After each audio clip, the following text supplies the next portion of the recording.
എല്ലാവർക്കും നമസ്കാരം. എന്തുകൊണ്ട് സുഖങ്ങളൊക്കെ തന്നെ എല്ലാവർക്കും.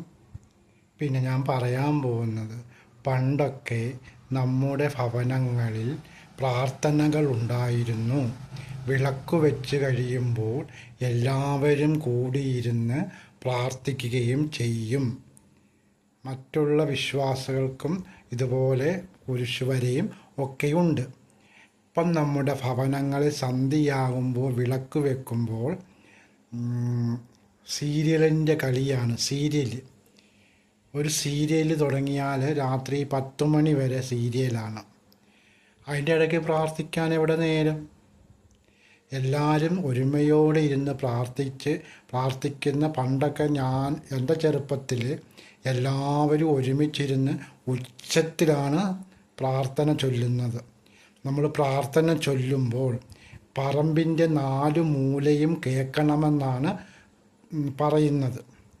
പറമ്പിൻ്റെ 4 മൂലയും കേൾക്കുന്ന വിധത്തിൽ ഉച്ചത്തിൽ പ്രാർത്ഥന ചൊല്ലുക എന്നതാണ് പറയുന്നത്. ഞാൻ പറഞ്ഞതല്ല, പഴമക്കാർ പറയുന്നതാണ്.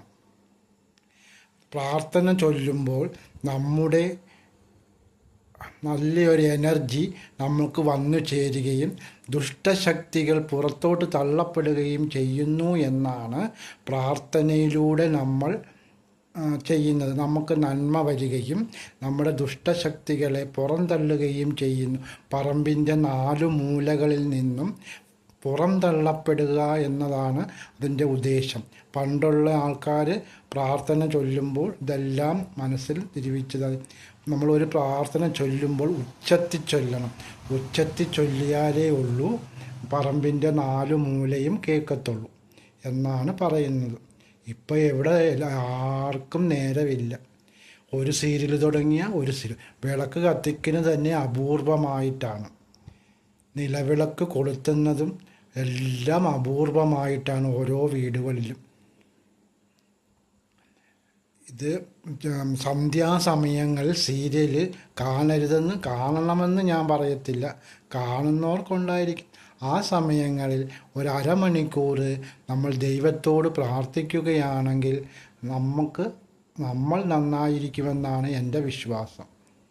മറ്റുള്ള ക്രിസ്ത്യൻ സമുദായക്കാർ അവർ 8 മണി തൊട്ട് രാത്രി 9 മണി വരെയാണ് അവർ കുരിശ് വരയ്ക്കുന്നത്.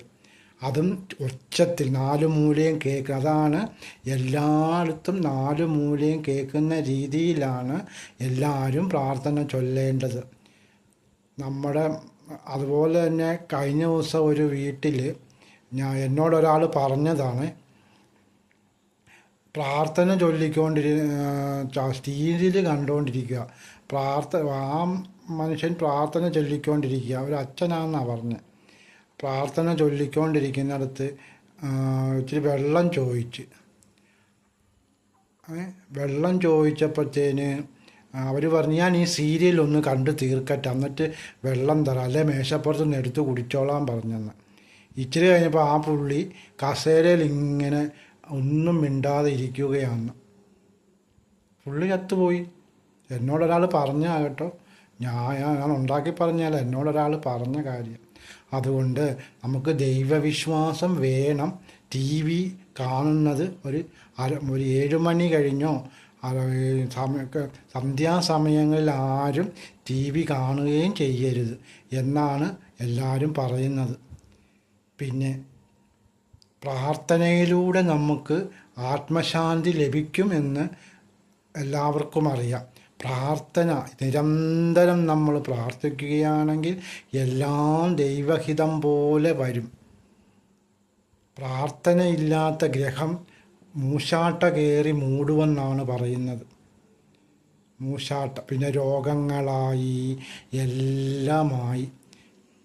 അതുകൊണ്ട് എല്ലാവരും സീരിയലൊക്കെ നിർത്തിയിട്ട് ഒരു 10-15 മിനിറ്റ് എല്ലാവരും പ്രാർത്ഥിക്കുക. സന്ധ്യാസമയങ്ങളിൽ വിളക്ക് കൊളുത്തിക്കഴിഞ്ഞ ഉടനെ എല്ലാവരും പ്രാർത്ഥിക്കുക.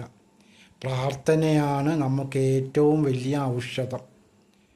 ഒരു ഭഗവാന്റെ ഒരു കീർത്തനങ്ങൾ കേട്ടാൽ നമുക്ക് മനഃശാന്തി ഉണ്ടാകുന്നത് പോലെ നമ്മൾ അമ്പലത്തിൽ പോയി നമ്മൾ ദൈവാലയങ്ങളിൽ പോയി പ്രാർത്ഥിക്കുന്നത് പോലെ നമുക്ക് മനഃശാന്തി ഉണ്ടാകും.